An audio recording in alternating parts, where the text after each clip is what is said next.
everyone. Welcome back to another episode of Strip by SISEA, your podcast for strippers, sex workers, and all the fancy naked people in between.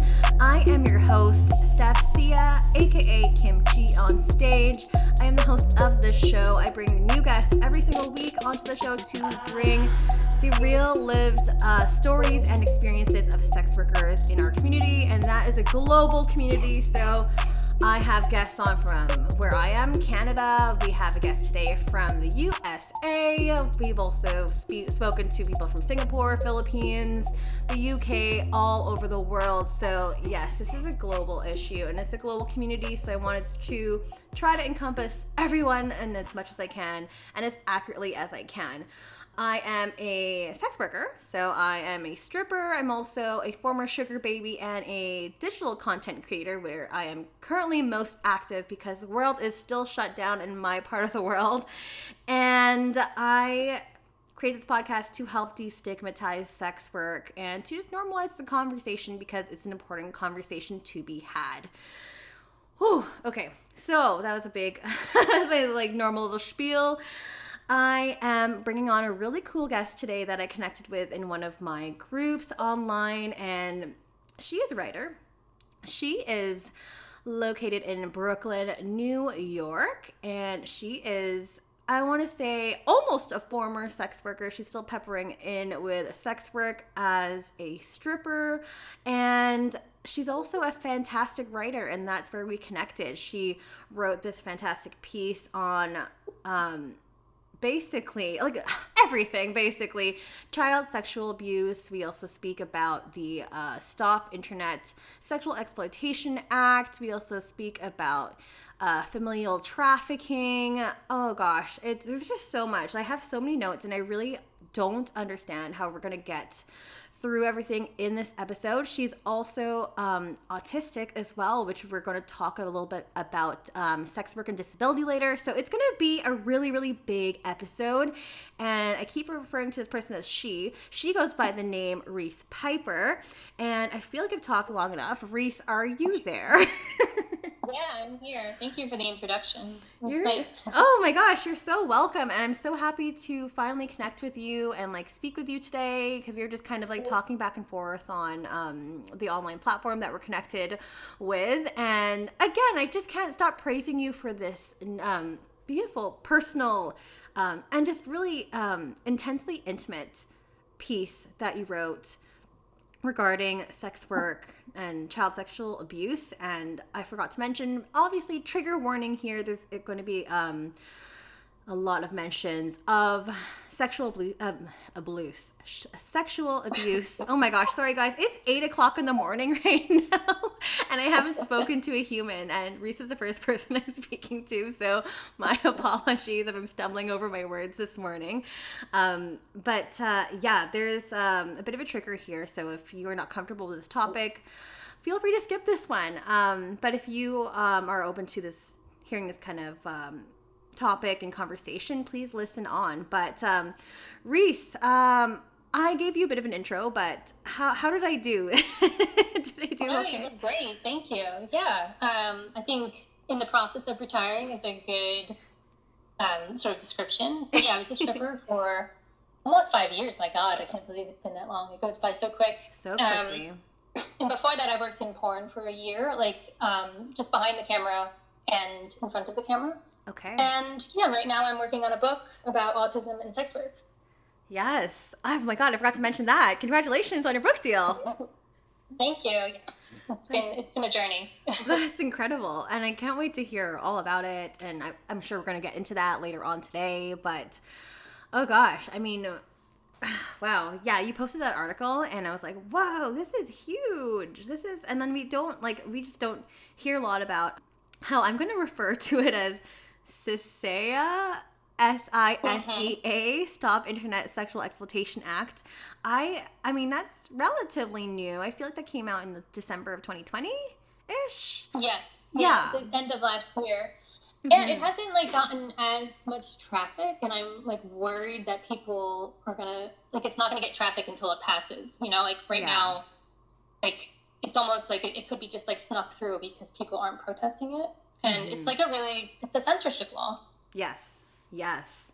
Do you want to? I don't know if you want to briefly go into that right now, or maybe later, or do you want to go maybe in chronological order about like oh gosh, how you got started in sex work, your attitudes towards sex work, your family, your story, your autobiography you're about to tell us. Yeah, well, we can go chronological. It sounds good. Yeah, let's do that, because then I just don't want to be like going back and forth, because there's just a lot here. So, but yeah, if you want to go ahead, take us wherever you want to start, whether it's you as a child, you starting in sex work, wherever you feel comfortable, wherever you want to begin. Yeah, feel free to go ahead. Yeah. So when I was 23, I was like, had just gotten out of, well, no, not just gotten out of, but I had been like heartbroken for like about a year, and I just couldn't get over this really terrible relationship that I had been in for my early 20s. Mm-hmm. So I went on a vacation to New Zealand, and I thought like, okay, let me just take a break and, reset. And when I was there, I met my now best friend, who was from England, and she convinced me to come move to Melbourne with her, Melbourne, Australia. What? And oh my god! While I was there, cool. That's when I became what? Oh, that's really cool. Sorry, continue. Yeah. Sorry. Yeah. So that's when I became a stripper. Was over there. Okay. First, though, I worked in porn, and it wasn't. I just was like an admin at this company. Okay. Because they needed like. Yeah, I didn't even realize kind of what it was. I thought it was just like an amateur photography business. Oh my god. And wow. Then, from there, I realized I can't do admin work. So I was like, okay, I might as well then get in front of the camera. Oh my god. Secretary work is not for me. No. I mean, I work a full vanilla job in my day job, and admin work sometimes is just like the death of me. It is, especially when you do like sex work, because it's so you don't really have to multitask. Mm-hmm. Yes. Our jobs like don't require, it's just like one-on-one, and like secretary work is like you have to have the phone, and then you have to do like Excel files at the same time, and it just it was a bit of a disaster, but it kind of like desensitized me to the industry a bit. And then I was like, I wasn't too keen on being behind the camera. But I think there was something more about stripping that appealed to me. I think it was the camaraderie. Like I wanted the friendships, like that like all the girls seem to have. Yeah, totally. That's something that's really real, and we've definitely spoken that a lot. Something I miss, and yeah, you're 100% correct in that camaraderie for sure. That bond. Yeah, and just like the fun of it in the beginning. Yeah. Like, I mean, over the years, it kind of became less fun, but sort of the silliness of the strip club, like, kind of like you don't know what's going to happen, and there's always like one girl talking about like the dressing room drama. Yeah. It's so entertaining, and so entertaining. I really kind of lost myself in it in a good way. I needed it, and I needed to kind of lose myself in the beginning, and then I just decided that it was a good fit for me. The income, the time off, and so when I moved home, moved home to New York. I continued being a stripper. Mm-hmm. How were those two worlds? Like, how was stripping in Australia, and how was stripping versus like stripping in America? Because I know that we definitely have some Australian listeners here as well, so I'm curious to hear what your experience was. Yeah, I mean, I felt like Australia was like a dream. It was like, I mean, I kind of worked at this, like, apparently it was like a club that wasn't really properly regulated. Oh no! And so like it was all we had were like house fees, and that was it. There were like no other rules, and like we could just kind of leave when we wanted. That's pretty sweet. All the money that we made was ours. We just had to pay the $40 house fee, and so that's what I kind of like thought stripping was. Yeah, that's pretty good. That's kind of like Wild West club. But I mean, I learned most clubs have a lot of rules and regulations, and you have to follow them. And, yes. But yeah, when I got New York, stripping is really tough. I imagine it's like the same in London and maybe in like San Francisco. And so that was like a really rough transition. Like having to wear a gown, and then having to sort of like compete with women who look like supermodels. And, I'm pretty like girl next door. I don't really wear a lot of makeup. I'm like not stick skinny. And so, yeah, that's kind of like where I guess, learn to really socialize and like learn to sort of be a great conversationalist with customers, because that's kind of like how I learned to make money in that environment, where like Australia I felt like was a little bit more like, let's just have fun and party. Interesting. Yeah. Definitely very vastly different for sure. Yeah. Oh my gosh. So, okay. Do you strip in Vancouver, or you have strips all over the... No, just Vancouver for me. I know sometimes like when you start here in Vancouver, you have to like go to a lot of the smaller towns in our province, or even sometimes out of province. But I was like really adamant that I only want to strip in downtown, because I also had that vanilla job as well at the time. So I was like, I can't travel out. Like I can't do this full time. So yeah, and it was I guess I was kind of privileged in that way, because not everyone had that experience, and I acknowledge that. So I had this kind of like cleansed view, and I also like went into stripping because I was also, well, I mean, I've always been an exhibitionist, but I just didn't have any place to showcase that. And then I was... I totally understand that. I was having these exhibitionist like tendencies, and then I started pole dancing because I was like, I'm not going to go on stage unless I know how to do something. And 6 months later ish, I started on stage. So yeah, and it was different, because I just thought like, all the money's gonna be on stage, everyone's gonna tip me on stage, it's gonna be great. And then like you're like, oh no, honey. No, I know. What a shock that was when I realized like I have to actually talk. I was like, wait, what? Yeah, and I'm like a little bit shy too, like not on this show, but like sometimes when I'm talking to people that I don't know, and I'm just like, oh, I have to talk to this person. I'm like, oh, the anxiety creeps in, and yeah, I think a lot of dancers are shy. I think it's like a way we like learn to socialize in the club. It's like sort of like a mask.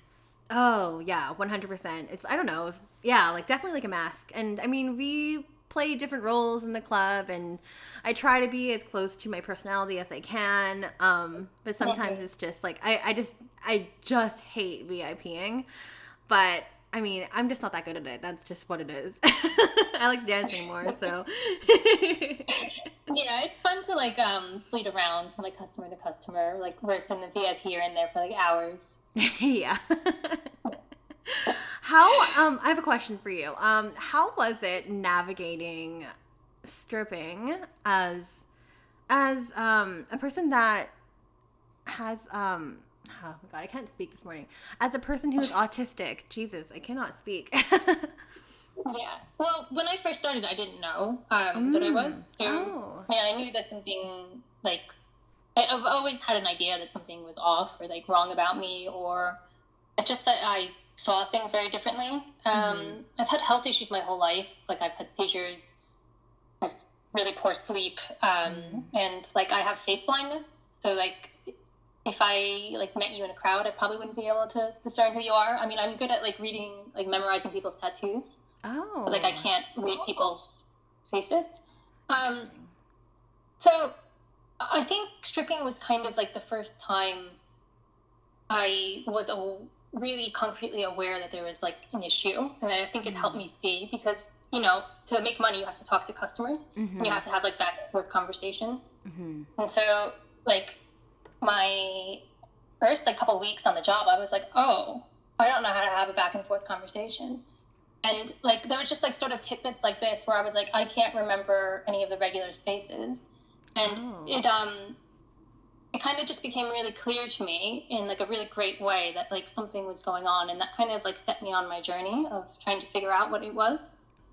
But I would say that stripping like is, I hate to say this word, but I would say that like it saved me really. It taught me how to socialize. It taught me how to like read people. It taught me how to stand up for myself, and I would say it was a really great fit for who I was at that time. And I've heard that for a lot of other autistic sex workers, that they find it, that it's like a really helpful like in terms of helping them like live in their bodies and like learning who they are and like navigating certain situations. Wow. Yeah, because you also volunteer at an autistic center, or I think that's what I read on your website.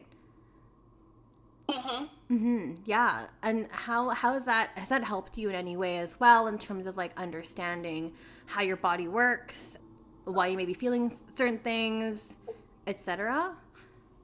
Yeah, I mean, it's taken like years of therapy and knowledge, and like because there just isn't a lot of information on like what autism looks like in women. Not just that, like what autism looks like in extroverts. Like this concept that it's like only introverts have autism, or only really quiet people, and I'm not. Like I'm really loud, and like, and I mean, I can be quite inappropriate at times, and I think kind of, yeah, not only the stripping like helped me because you can be as inappropriate as you want, so it's kind of like a safe space, but yeah, I think over the years in therapy, like I've really kind of learned who I am, who my limitations are, and that's helped a lot tremendously, I would say. And it's good. So now I can kind of like explain how autism impacts me. So before it was just kind of like this weird thing that was like looming over me, and I couldn't figure it out.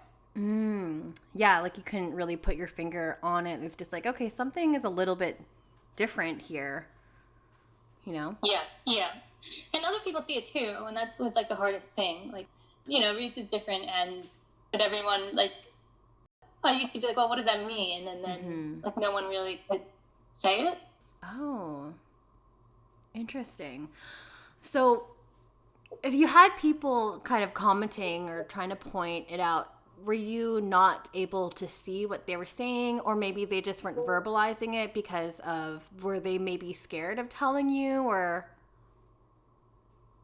I don't think they were scared, but I think it's like was seen as like a character flaw because like it was seen as like I wasn't trying hard enough to pay attention, or like if I like was looking away and wasn't looking at someone in the face, that like I was being rude, or if I said something like really kind of, I mean, part of one of the hardest things I had to learn was that like I can't just say what's on my mind.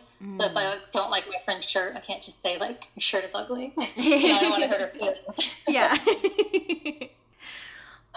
I mean, I can talk to customers that way, so that was nice. But yeah, isn't that great? Yeah, so things like that, little things, and like my whole life, I guess I thought that I was just like a bad person, and then like realizing, that I had autism was kind of like, oh, like this huge it was like a really big relief, and this like weight off my shoulders. Yeah, to kind of see like what can I help and what can I not help, and like where are my limitations, and it also helps people like frame me in a way, I think. Yeah, of course, that would hopefully make more sense to you once you realize that. And how did you realize that, or did you go to a doctor, or what happened, or when was that aha moment? It was around like my second year of dancing. So I was diagnosed first with ADHD. So like many dancers, I have like issues with the organization. Like I, struggle to show up on time. I struggle to like organize my schedule. This is also part of my disability, and also why dancing is great, because I don't have to keep a schedule. I don't have to multitask, things like that. But I was put on Adderall as like sort of my first treatment kind of thing, and that is when I think everything went a little crazy, because I was using it like in the club, kind of abusing it instead of like using it to like help me stay organized. Right. I was just like partying in the club, drinking on Adderall, and getting blackout. And then after about a year of that, I had a breakdown, and that's when I started asking more answers about like what was going on. Yeah. And really, I found out like through, like kind of like one of the groups that we're in, like the kind of like the dancer group, but for women with ADHD. Oh, okay, and great. Yeah, like I started noticing on the groups that like a lot of the other women had autism, and I was kind of like, I didn't know that those things were connected.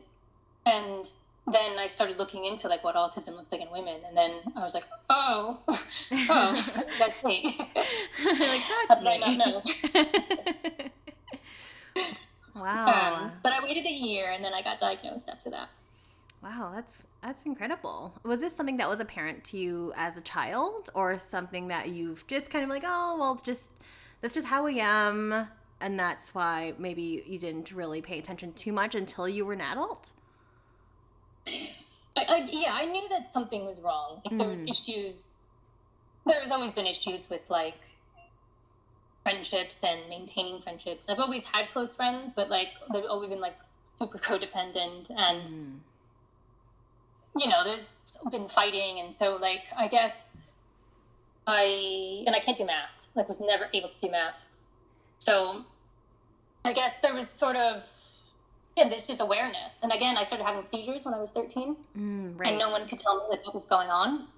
So that was, like, another thing. It was like, like, what is happening with me? Like, why is my body doing this? Like, why am I blacking out in the middle of school and no one could tell me? Yeah. And I had gone through, like, all these tests, but the thing is autism runs in families, and I'm a lot like my grandma, and I'm a lot like my father. And so, like, a part of me was just like, it's just genetic. I'm just, like, weird like my family.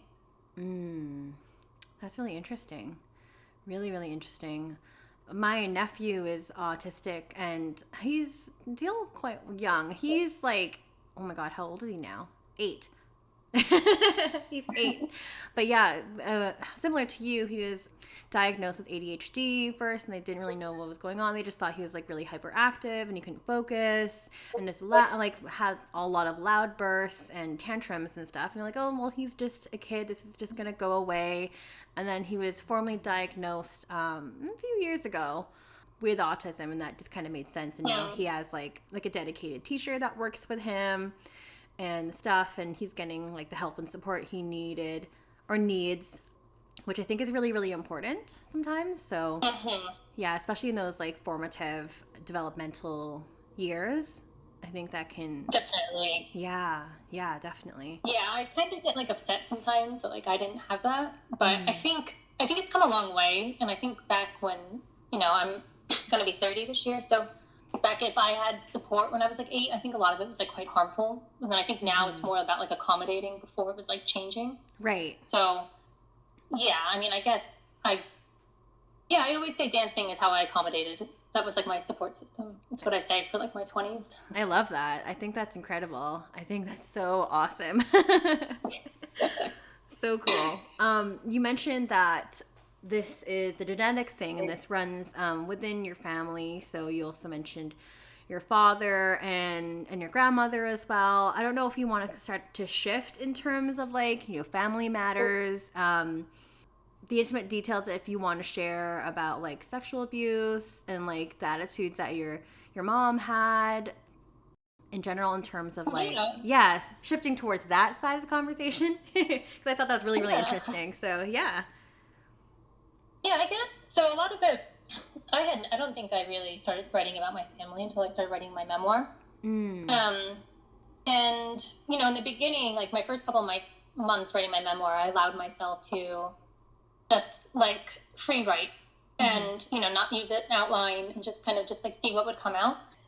So yeah, just, like, allowing myself to free write. And what I was really surprised by was, like, how much of, like, my family's history, not, like, my life with my family, but, like, my parents' life before they had me, kind of came out, and, like, how that impacted my life. So yeah, my book is about, like, being undiagnosed with autism while stripping.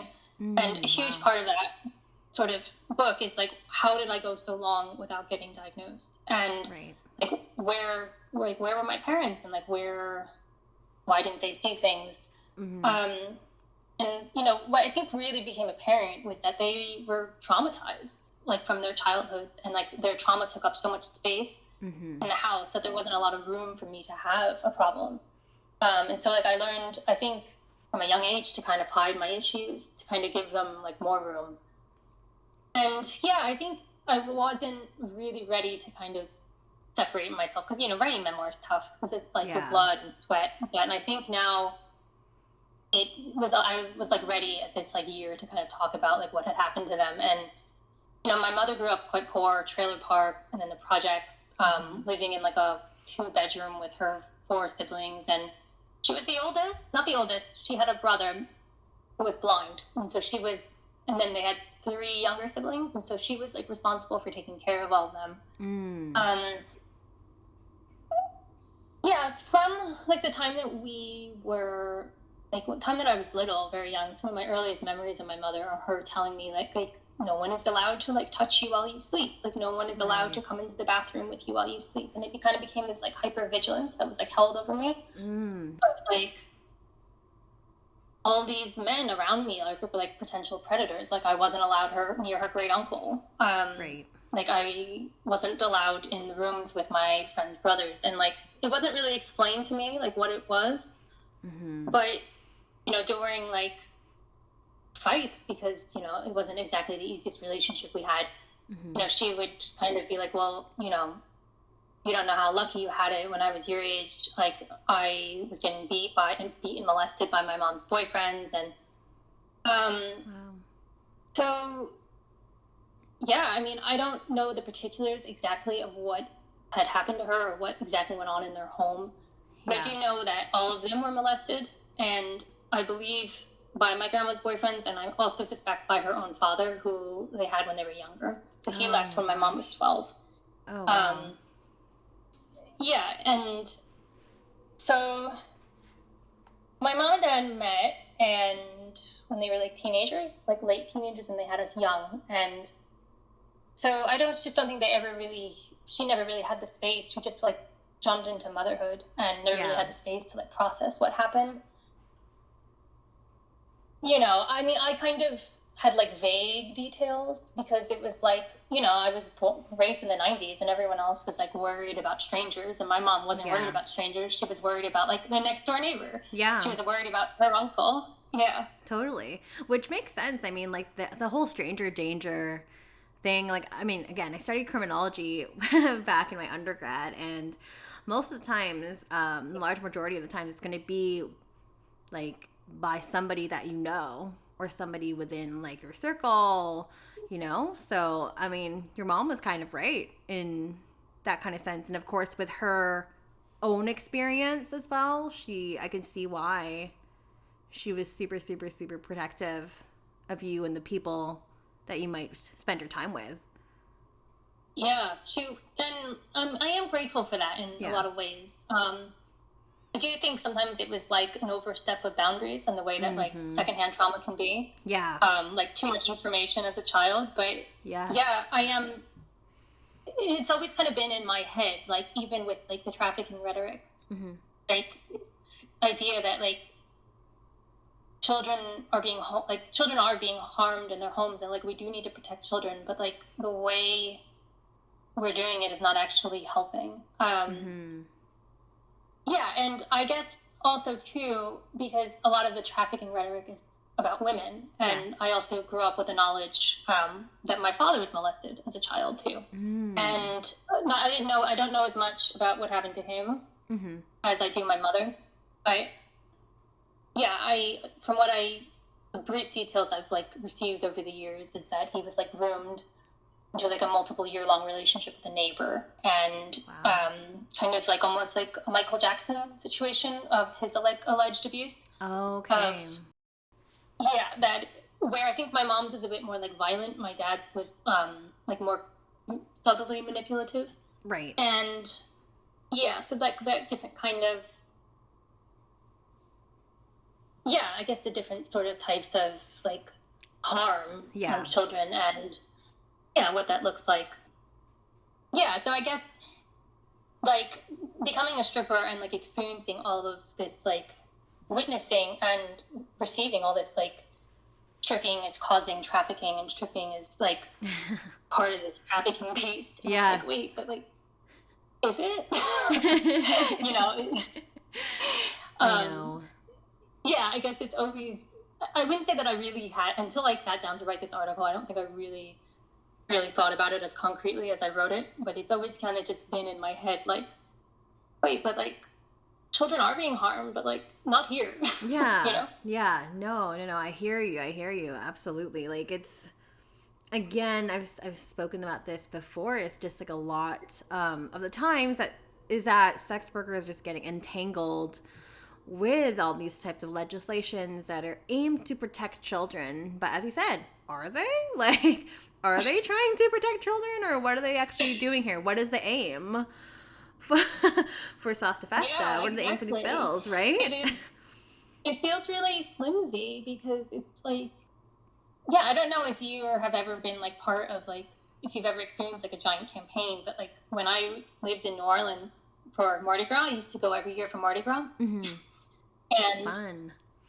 the 2018, when I was there, they just launched this like huge anti-strip club campaign, and like in the name of like preventing trafficking, and like, oh my God, you know, they were so worried about like underage minors working in the club and like these like illegal syndicates, and they raided all of the clubs, and they shut down business, and like we were all thrusted into like poverty overnight, like over 1,000 dancers. Oh my God. And then like there were no underage minors. I was like, oh okay, gosh, what's happening? Yeah, and especially like during Mardi Gras, like that that is like the busiest time of year for New Orleans.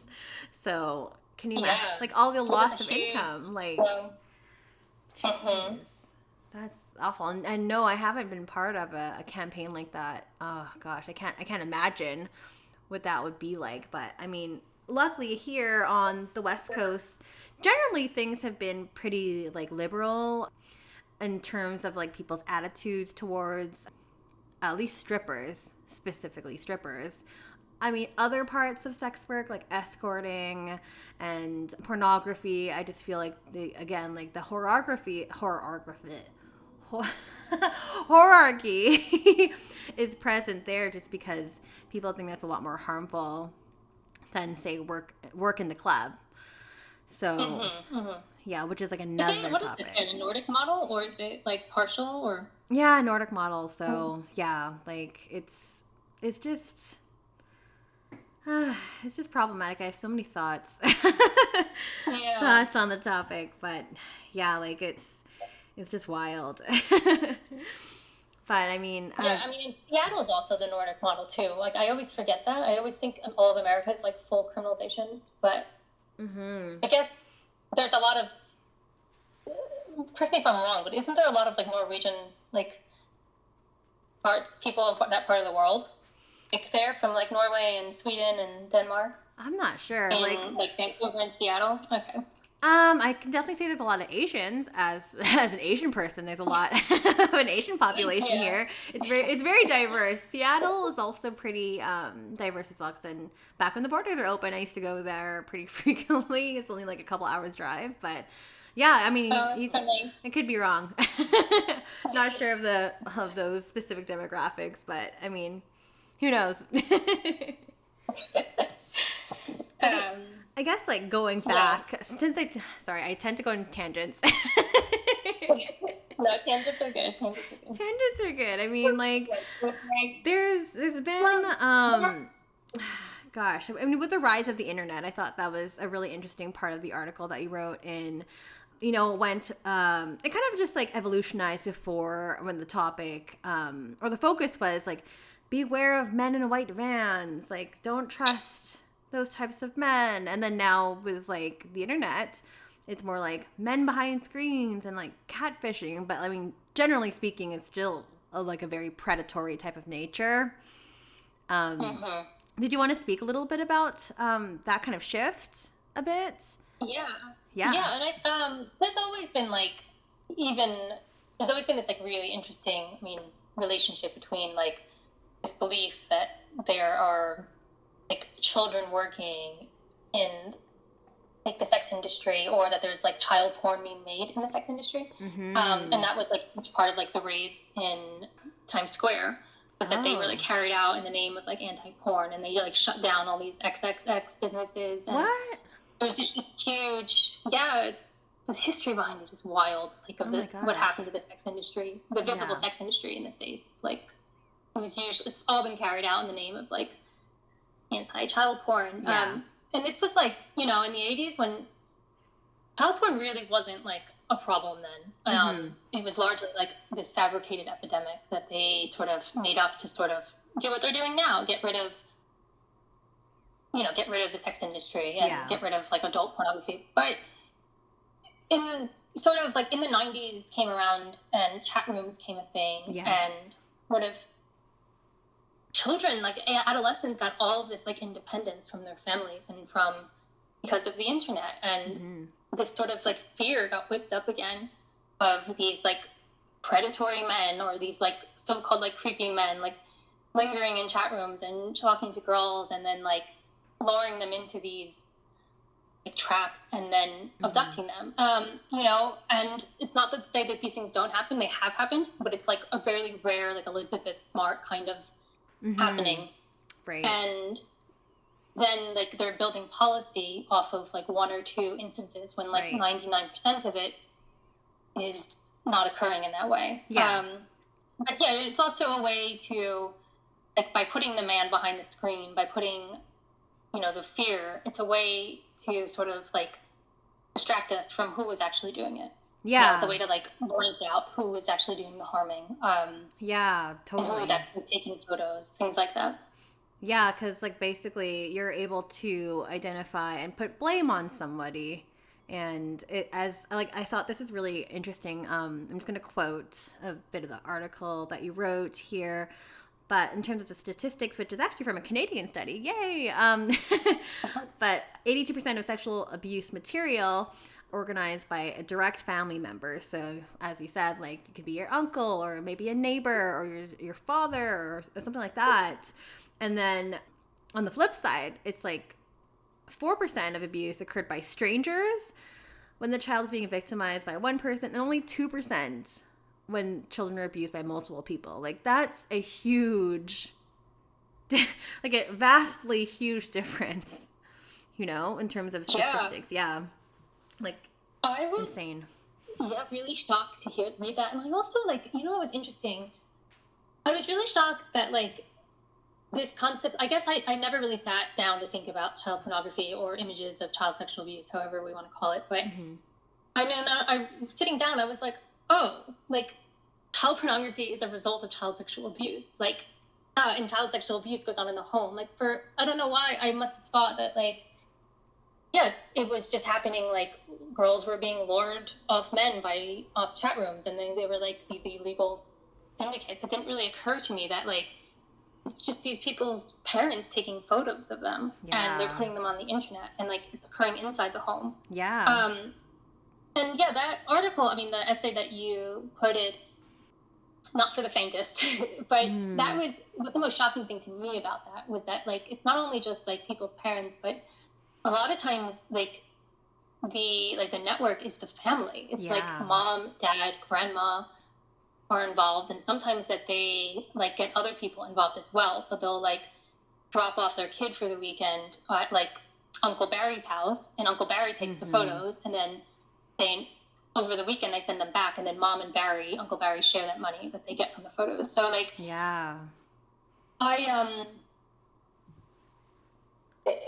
I just wasn't aware that was like happening, because what we're taught is that it's like happening in strip clubs or it's happening behind the internet. We're not taught that like there's like all this incest going on inside families, and like there's these really sort of dysfunctional families happening, and that's like where children are being harmed.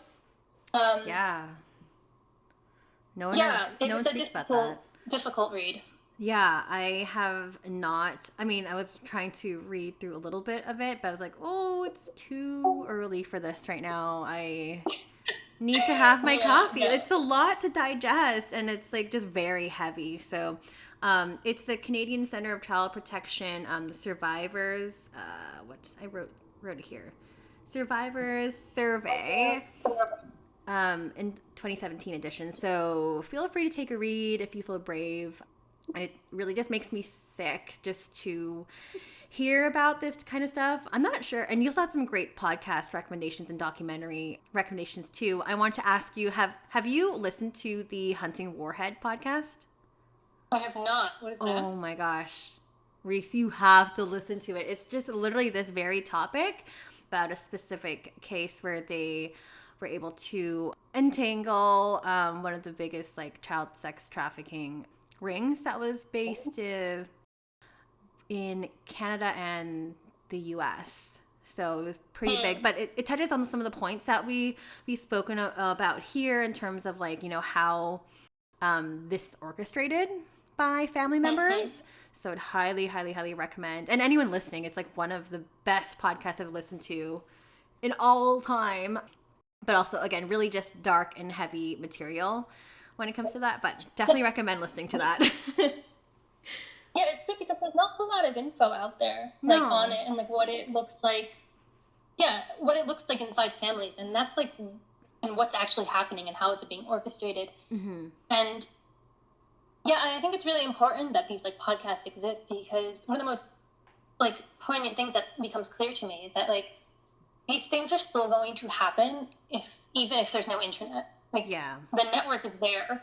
Like, they don't need the internet to form a network. Like, the network is their families, it's their friends, and so, like, all this abuse is still going to happen. They're still going to be able to, like, swap photos, even if they don't have the internet. And it just becomes even clearer to me that, like, they don't need to wage this war on the internet. Yeah, because, like, I mean, a lot of this stuff is happening on the dark web as well. And when one site goes down or gets confiscated by the government, another one will pop up just as quickly as it was taken down. So it's like, it ceases to persist, and it's unfortunately, like, a really awful problem that's going to happen, like, whether or not the internet is there or not, you know, like, these communities exist, people have contacts with each other, it's just going to keep circulating, unfortunately. Yeah, exactly. And unless, like, we sort of tackle what's going on inside, like, and figure out, like, what is sort of driving these sort of networks, and, like, is it just, like, money, or is there, like, sort of dysfunction that's passed from generation to generation? Like, it's never gonna heal. So this whole article, I think it took me about, like, 3 months, because, like, it just took me some time to digest that, to like, really let that, like, sink, that, like, these, like, so-called, like, pedophile rings are just, like, families.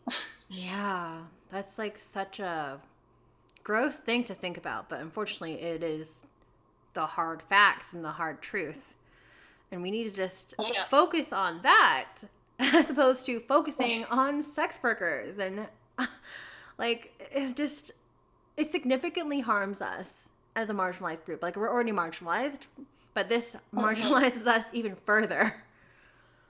So it does, and it's like, we're just, like, scapegoats in this whole, like, situation, you know. And, like, it allows people to sort of, that's, like, my whole thoughts on QAnon, is that, like, they are processing this abuse that's going on inside of families, but they can't face the families, and so they, like, make up these, like, satanic pedophiles rings. And I feel like that's what, like, politicians do with sex work, is that, like, they know that abuse is going on, we're aware of it, like, we just kind of had the Me Too movement, and we're aware that these things are happening, but we cannot face the family, so we're like, let's turn towards sex work, because they are the problem. Let's, like, look outside the home, because, you know, there's the answer. Somehow. It just seems too easy, you know, like, let's just pick a group to apply blame on, and it's just like, well, this isn't the answer at all. So, I mean, going back to what we mentioned earlier, SISEA, so again, Stop Internet Sexual Exploitation Act. This is, like, rather new, as you mentioned. Do you want to speak a little bit about that and how harmful this can be, and, like, what the impact and what this could mean for sex workers?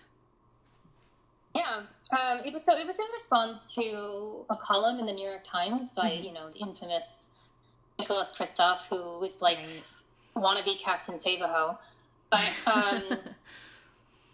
so he has notoriously written, like, really sensationalist pieces about sex work. A lot of them are not based in reality. Some of them are based in reality, but just without the nuance that it deserves. So he wrote a column about people's underage minors, including teenagers and people under than 12, like children under than 12, their videos ending up on the internet on PornHub, and them not being able to take them down for various reasons, because they're keeping getting reproduced.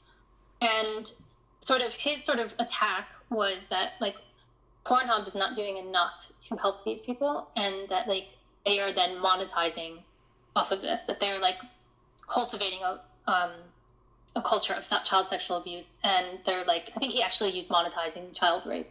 Oh my God.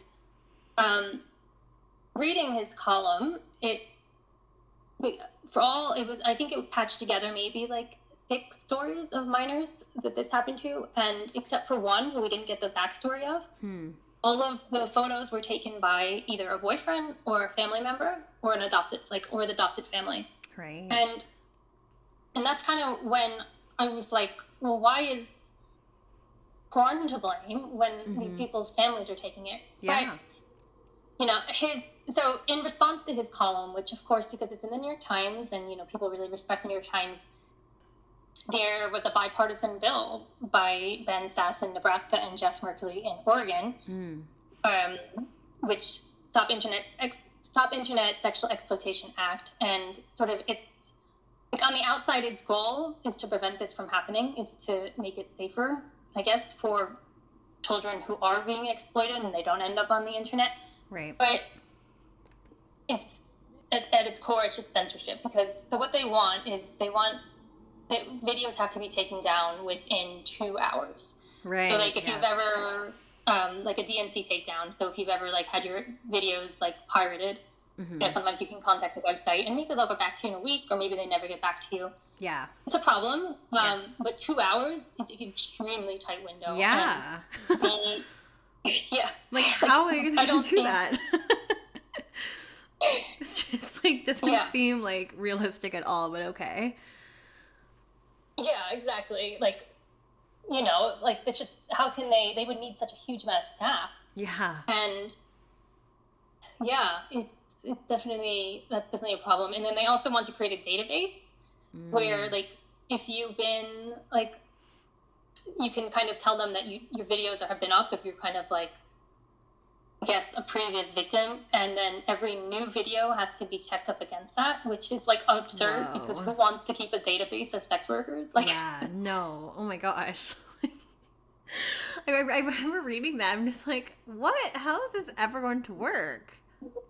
Like, how much money do they have? Like, and the scary part is that like it seems like it seems like a great thing. Like, so when I researched this article, I like talked to all these like these so-called experts on child sexual abuse, and like, oh, that sounds like a great article. And I was like, but you're not getting it, because like people don't see sex workers and they don't see like they don't view our work as legitimate, and so it's just, it doesn't matter if the porn company gets shut down. It doesn't matter if thousands of sex workers are lost to income. People don't even see that. They're so blind to that. And, they think it's just anything that stops children, like anything that stops children from ending up on the internet is great. Yeah, exactly. But, that's what one woman I interviewed with. She's like, well, if there's any video ever that shows up on a website, that the website needs to be shut down. But it's like, well, they took it down eventually, and it doesn't mean that the abuse is still going on. Right. It's still going on behind the camera, whether or not it ends up on the internet or not. It's still going on, and it's complicated, because I absolutely don't want like a 7-year-old's videos ending up on a website, whether it's the dark web or the main web. Right. But in many ways, like, at least the internet makes it visible. At least we're able to like see that there's a problem, versus like before we weren't. And and so I guess that is what like the bill is aimed to do. And if it goes through, it will absolutely destroy the porn industry. It will collapse it into one monopoly, and because none of these smaller sites are going to have the infrastructure to pay for that. Right. If they cannot have a staff ready to take down videos in 2 hours. And ironically, the only company that will be able to afford it is MindGeek, which owns PornHub. Yeah. And PornHub is the one under attack anyway. So it's just going to like literally uplift them even more, make them a larger monopoly. Exactly. Like, I hope this doesn't go through. So, I mean, again, like, because of your article, I was just really, again, it's something that I just didn't really know what was happening and what those implications would be. So thank you so much for bringing this to light, and also coming onto the show to speak about this, because it's a huge, huge, huge topic. And again, the implications would be rather harmful and would be completely detrimental to the porn industry. So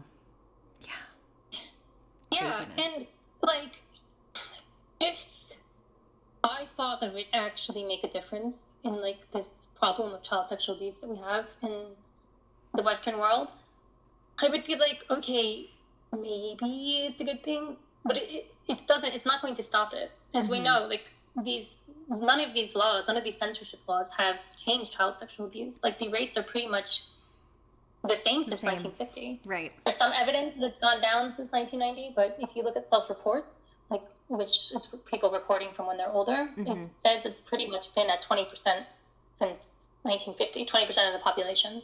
Crazy. Of females.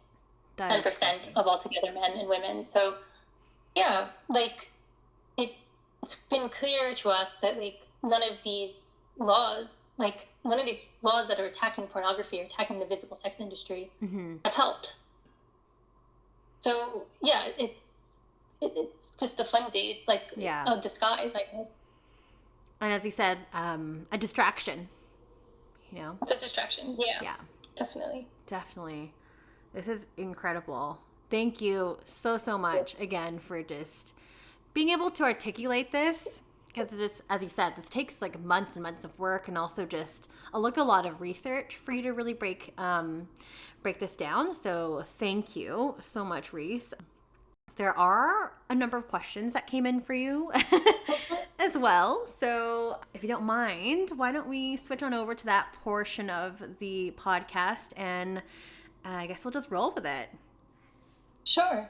Yeah. So first few questions are to do with autism. So I know this person who's also a sex worker, she works with people with ASD. So she's really, really curious to hear about this. So how did Reese navigate the clubs with a person who has ASD? Like, she's more curious about like the sensory aspect in terms of like loud noise, social interaction, and you touch you guys, there's too much or too little stimulation. Can you speak to us a bit about that? Yeah, so I am both like hyposensitive and hypersensitive. So like when we think of like an autistic child, like a stereotypical one, we're seeing one that's like can't take loud music, cannot take bright lights, it needs like calm, it needs sort of headphones. Like if you've watched Atypical, that's like the character in there. He's like very hypersensitive. Right. A lot of autistic people are the opposite. We're hyposensitive. And so like we crave touch, we crave stimulation, we crave sort of more sensations. And so I switch between both. And so the beauty of the club is that like if I'm walking in and like the lights and the noise is like painful on my skin, I just don't go to work that day, which is fantastic. Yeah. And yeah, I mean, sometimes like the downfall of that is that I can't work in a club that made me maintain a schedule.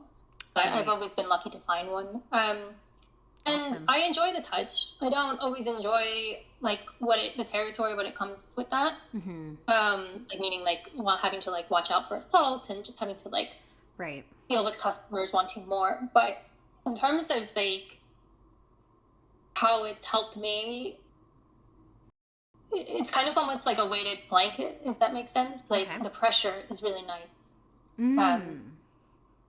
Interesting. Yeah. I would say. Really cool perspective. Thank you so much for sharing. Thank you.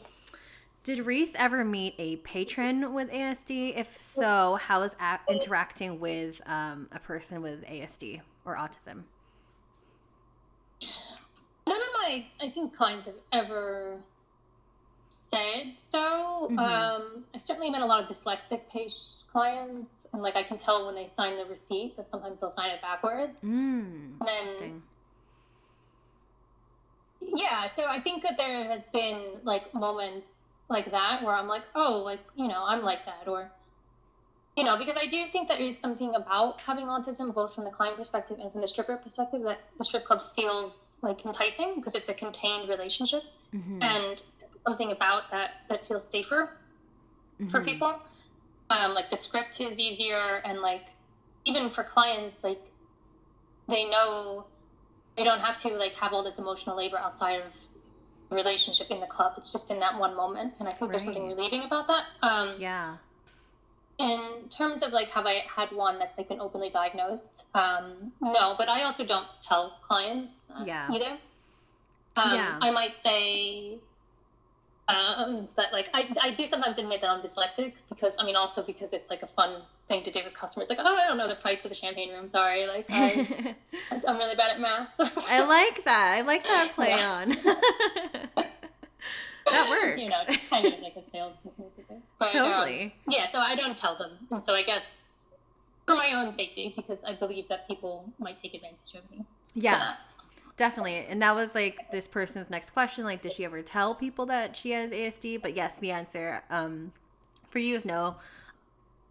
Because, for your own safety, your own anonymity, I think, as you mentioned, it would just be a safer option, I would say. Like, I don't think I would ever want to disclose that information. And I don't want to assume for you that's not coming from like a stigma point, but it's more so in terms of like your own safety. Is that's correct? Yeah.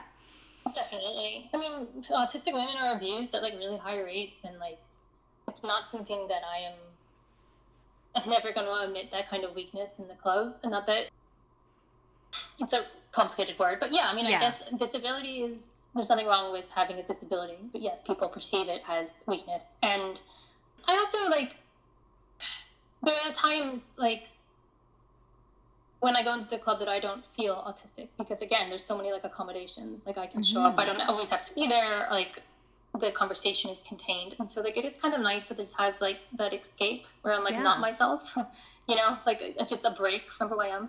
Yeah, definitely. Like bringing all this like baggage into the club is, I don't know, it's heavy. If that makes sense. And stripping, you kind of need to be like. No, yeah, that definitely makes sense for sure. How did Reese know that they wanted to be a stripper? So at the beginning, I just was in a lot of debt and I was just depressed. Like, so I needed a change, and I'm a really bad at admin work. And like, I honestly think if I had been a better multitasker, I just would have worked in a bar. But like, that wasn't enough. I just knew that like I could never do that work. And so it was just something I tried out. And it was the way immediately that I noticed that like a lot of the girls were like me, like I remember my first time when I walked in, this girl was just like, the first time I was in the dressing room, this girl was like, oh, you're being late. She talked to the manager and she's like, oh, no, I was just too busy sucking cock all day. And I was like, that's just something that I would have said so like blatantly. And I was like, and I remember I went home to my boyfriend at the time and I was like, he asked me how it was. And I was like, the girls, they're like me. Like they're, there's something about it, like stripping, I think that really attracts like difference. And I think that's why I stayed for so long. Yeah. Long 5 years. I mean, I guess that's long as stripper years, not for a career. Still long. It's still a considerable amount of time, so. Yeah. I believe you've already kind of answered this throughout the podcast, but like, how did you get into stripping? I don't know if you want to answer that again or skip. I think we've covered it. When I was in Australia and needed money, and just meeting other strippers in the business kind of just helped me see that it's like, oh, it is something I can do. It just made it a bit more accessible, being away and meeting other people. Yeah. And I guess the last one here is there a different kind of stigma when you're a stripper with autism? Does that mean like together, or is there like more stigma about being a stripper or more stigma about being autistic? You're welcome to answer the question however you define it. There's no other backstory behind the question, but yes, however you perceive it to be. I think there is something like really interesting about like the stigma of autism, where like people are just confused, like when I tell them, and they're like, wait, what? And then I kind of have to like explain, oh, well, autism looks different in women. I was diagnosed later, so like I'm able to mask, and even though like all these people are coming out, like Greta Thunberg and Hannah Gatsby are coming out as autistic, like it's still sort of seen as like this little boy's disorder, and that's fine because lots of little boys have autism. But so I would say that like the stigma with that is that like people really are dismissive, and there's something quite lonely about that, and it can be quite like almost annihilating, because then I have to really be sure about myself, you know, because sometimes I'm like, wait, what? Like, do I have this thing? Like, if no one sees it, like, why am I the only one seeing it? Versus, like, stripping, I know what I'm getting. Like, I know that people think I'm dirty. I know that some men think that I'm undateable. I know that, like, I might just be seen as sexual, but, like, I can handle that because no one's going to say, like, you're not a stripper. Yeah. You know?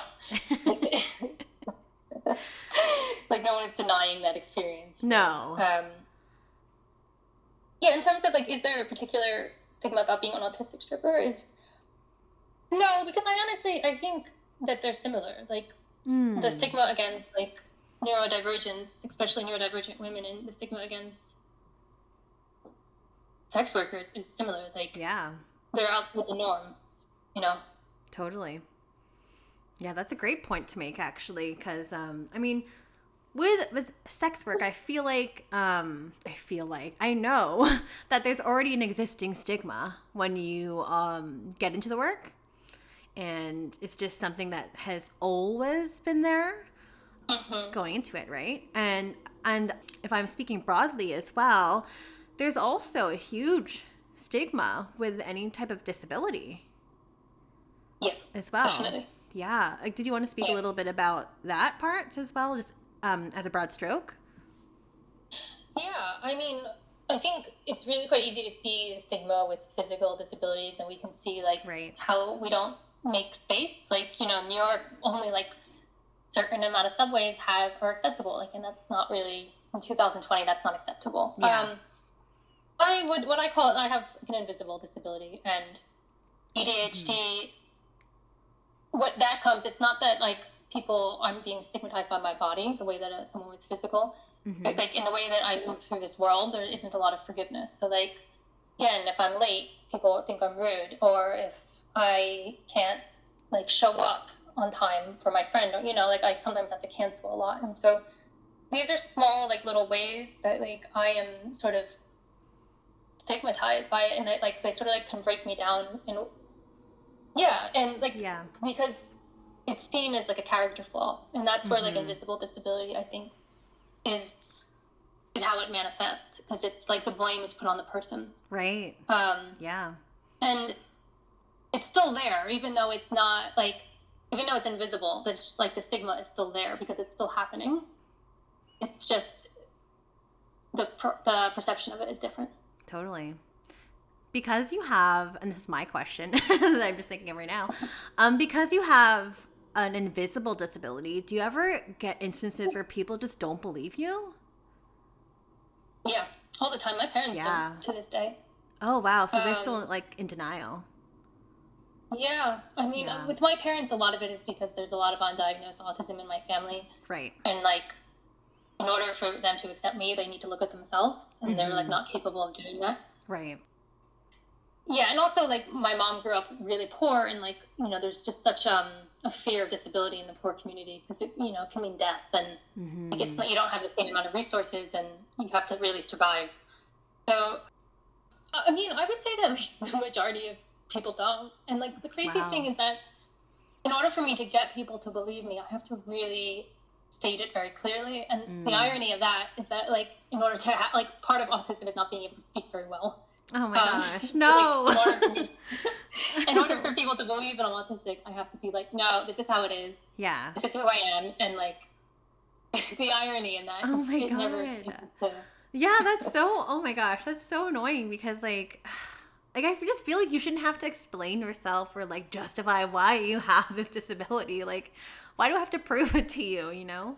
Like, yeah. That's so exhausting. Jeez. Yeah. I don't, like, immediately tell people, but when I do, like, if I'm starting a new friendship with someone or a relationship, I might say, like, just a heads up, like, I might have to cancel plans. It's not personal. It's just, like, I have this disability, and that's when it won't, like, come up. And so that's kind of, like, how I frame it, and that's helped a lot, because before I would just wait until someone got pissed off, and then I would explain. And now I, like, can frame the situation a bit better. I like that. That's a pretty, I guess, digestible way of presenting that in your friendships and your relationships that you've built and foster. So really cool. Yeah. Wow. this is such an enlightening conversation too, in terms of like invisible disabilities.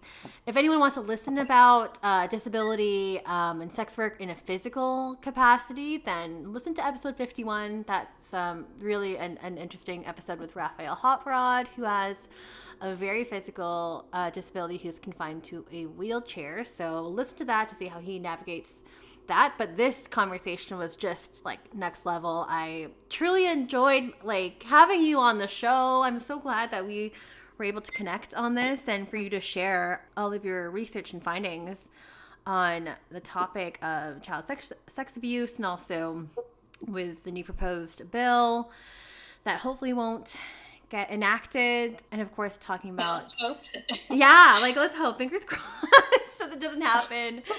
Jeez. But Reese, it was so great to have you on the show. Thank you so much for taking time out of your, I guess now it's lunchtime where you are in New York, so. Yeah, thank you so much for having me, and thank you so much for allowing me to speak about this. And no problem. Yeah, enjoy the rest of your morning. Oh wait, before I let you go, where can we find you? You can find me on Twitter. I'm just Reese Piper. I'm pretty active there. Awesome. Or my website, and which is also, hold on, let me look that up. I love it. You're like, wait a minute. Yeah, which is also just reesepiper.com. Perfect. So I'll be able to plug those links in the show notes if you peeps haven't checked it out yet. And don't forget, it's new episodes every single Sunday. And it is Strip by SISEA on Instagram, or my personal SISEA Steph. I'm also Steph SISEA on Twitter, where I'm now becoming more active. And don't forget to like, rate, share, review, and subscribe. And we'll catch everyone in for a new episode next week. Thanks, Reese. Thank you. Bye-bye. Bye.